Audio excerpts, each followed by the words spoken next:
They set themselves up for their own heartbreak. Like, we don't do it to them. It's oddly, I've compared Trump derangement syndrome on a much smaller scale to steel toe derangement syndrome. These people who have these derangement syndromes built on other personalities, they do the same thing. They create a fan fiction thing in their head. And then when that person doesn't do the fan fiction thing they've created in their head, they get angry and upset and emotional. And you're like, bro, I never told you this was happening. You did. But you didn't live to the narrative that I wrote for you. Like, right. Yeah, you don't control the universe, asshole. To which we say, learn the difference between we have a problem and you have a problem. Boy, Aaron's box obsessed with drama today. Oh, boy, Aaron's box is a gossipy little girl. Staska said his child's mother hung out with April and has plenty of dirt on you. Staska, consider the source. Consider the source. I'll say this. I think it was 3 years ago at the anniversary party. Staska brought a chick who was like trying to f everybody. So I don't think so. I don't think they have any dirt on April. And Staska and I were never like hanging out buddies. Like a couple of comedy shows, he came out with us, got shit faced, and danced with fat girls.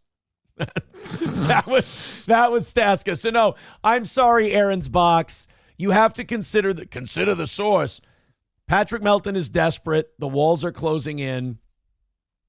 It bears repeating. He lies about everything regarding me because he's desperate. So this is another exaggerated lie. I'm sorry, Aaron's box. I wish I had something for you there. I just don't. But it is really funny to watch these guys scramble. Aaron's box says, giving you a heads up. You're welcome. There's no heads up. The guy doesn't know anything. You guys got to be ready. This guy says he's got dirt. Right. It's the sad. He says he does. I feel empathy towards Staska because, again, he's just a guy. He wanted me to be his internet daddy or his show dad. And maybe I shouldn't have brought him out with us after a couple shows, but we just found him silly and funny to watch. And it was all right to hang out with. Yeah, he was making an ass of himself, and we thought it was funny. Maybe we shouldn't have done that. But I think he wants somebody to notice him.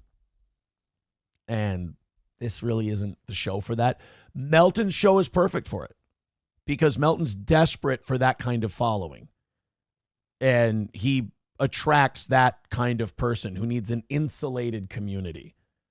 That, because you go outside of it to like Kiwi Farms or just Twitter or the internet in general, they all think that guy's a perverted PDF file.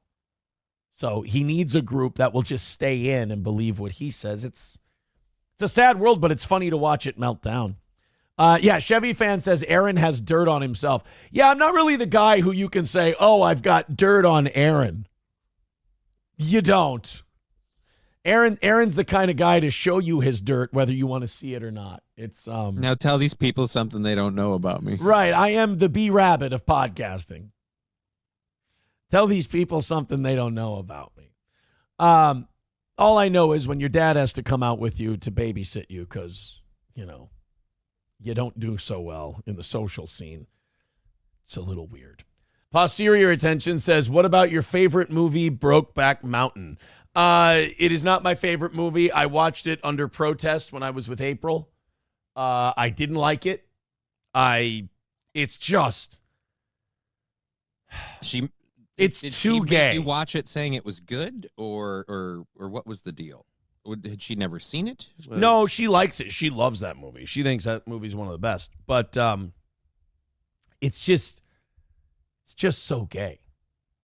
There's something about gay dudes that chicks really like, and I don't know why. It's not like in terms of a movie, like in terms of the quality of a cinematic effort. It's not a bad offering movie, No.